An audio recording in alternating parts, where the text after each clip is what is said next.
Setting a healthy boundary has been so important for me when it comes to maintaining the best balance between what's right for me in terms of my passions, my work, spending quality time with family, and growing a business at the same time. Now, building a business isn't overnight, so being able to maintain what you do in the long term is so important. Similar to the concept that Simon Sinek said in his book, The Infinite Game, when business adopt a long-term mindset, no goal is too high. And that's because for businesses who are in it in the long term with an infinite game mindset, they're not really in the game to win or lose, but rather they're looking to impact others, creating a lifestyle that they love, and also creating a business that lasts the long term. In today's video, I want to share with you how I've learned over the years to maintain a healthy boundary between work and life.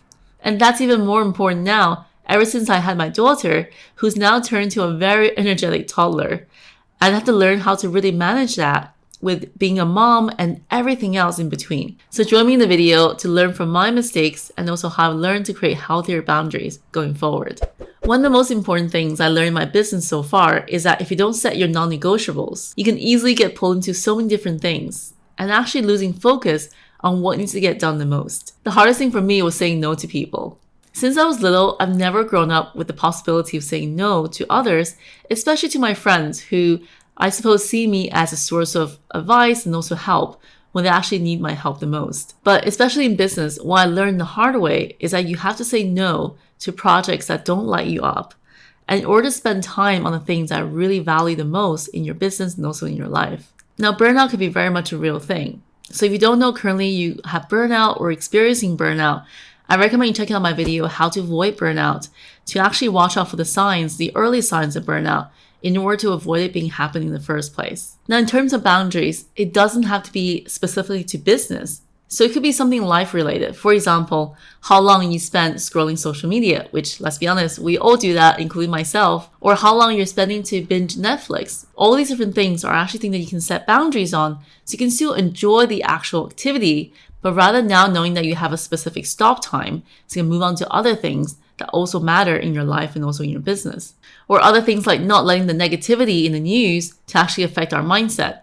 All these are things that you can set healthy boundaries around everything around your life, your mindset, your business, in order to create the best combination of input of information in order to be your best self as well going forward. So I invite you to write down your notebook on some of the things that are non-negotiables in your life right now. And you should put it somewhere that you can see regularly in order to remind yourself. So here are some boundaries I've set myself. I want to share that with you so you can maybe get some inspirations from that and maybe even add to more to this list that's actually right for your personal situation in the moment. Now, healthy boundary number 1 is not working on weekends. So weekends used to blend into my weekdays. During the time I was working before I had my daughter, I used to work 80 plus hours a week on my business and everything else I do around that, other projects, inquiries, etc. I was just being on all the time. And my immune system, unfortunately, didn't really agree to that. And I just remember being sick all the time because of the fact that I was just overworking myself constantly. Funny enough, since having my daughter, I had to really juggle between taking care of a little person versus everything else that I used to do. So really it allowed me to take a step back and become a lot more present with everything I'm doing with her.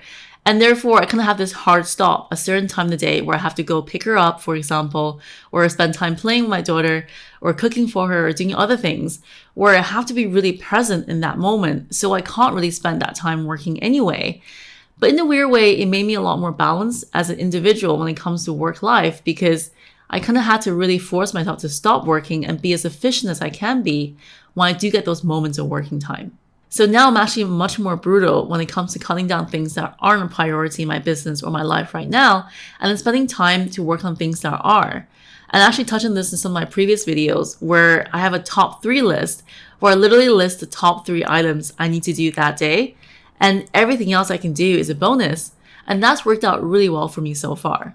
Now, healthy boundary number 2 is saying no to requests and everything else that come into my inbox that's actually unrelated to my business or my goals. Now, in this digital age, we all get bombarded with so many different requests to work on this project, to collaborate with this person, to do this thing on this particular day. But whatever it might be, you might have to really kind of take a step back and think about, does this project or this new opportunity speak out to me? And is this actually related to my long-term goals? Now, remember, there are lots of these sayings back in the day where, for example, for very entrepreneurial people, they will usually just say yes and then figure out later, right? But I think that yes now has to be very, very carefully considered on things that you really, really care about. Because if I said yes to everything that came in my way, and let's be honest, there are lots of enticing opportunities that may sound like, oh, I would love to do that. But unfortunately, given your changed situation or circumstances, it doesn't seem to matter anymore. So you really have to take a step back and think, does this actually deserve the time that I can spend on it? Or is it going to pull me in so many different directions that I can't actually focus on the things I need to get done the most? So that's definitely something that I have to think about a lot. Now, healthy boundary number 3 for me is to decide on the electronic free zone time of day. So now in the Wang On household, we actually have this very clear rule set in place for smartphones and iPhones and any kind of screens, because of the fact that now we have our daughter and we're much more mindful about how we're spending time on screens around her. And as you all know, if you're parents, your kids are literally just little absorption sheets of everything that you do. So they'll see everything and they actually would do exactly what you're doing. And what we notice is that back in the day when we used to spend a lot of time on phones, the smaller baby version of Sienna would actually go ahead and grab one of our toy phones and start doing it exactly like mommy daddy would do. And that made me very conscious about how much time I'm actually spending on my devices. Now, I'm all about using tech for good and social media for good to actually create a positive effect in our businesses, to reach more audiences, to use to grow our businesses, etc. However, at the same time, I realized just as much as I put boundaries in my own personal time, spending my family side, I also should put boundaries on how long I spend on my devices. Because unfortunately, it is very addictive, number one, but also you can easily lose yourself in it and actually wasting a lot of time that you could be spending on actually working the real thing you're working on, and then having the rest of the time to relax and spend time with your family. So in order to enjoy life outside of our devices, our rule is that we will never be using devices at our dinner table or any meals that we're having together as a family. There's also a technology-free zone in all of our bedrooms, so therefore we can all get a very nice, restful night of sleep without having to worry about the phones pinging off in the background or any other kind of sounds that might be disrupting us. But also, as we know, that blue light is actually something that affects our deep sleep. So I try to have an hour before bedtime where I don't touch any devices and use it as time to relax, to reflect, and maybe read some books to get me into that bedtime mindset. And the better sleep I can get, the more energy I will have for the next day. That really plays into a positive loop day in, day out that way. So I hope that you found this video on healthy boundaries helpful. And remember that building a business is a marathon, not a sprint. So my strategy is that by being patient and actually setting up processes and workflows that make sense for you to make it easy and enjoyable process will make you much more consistent in the long term. So let me know in the comments below. I'm curious, what kind of healthy boundaries you're looking to set for yourself going forward?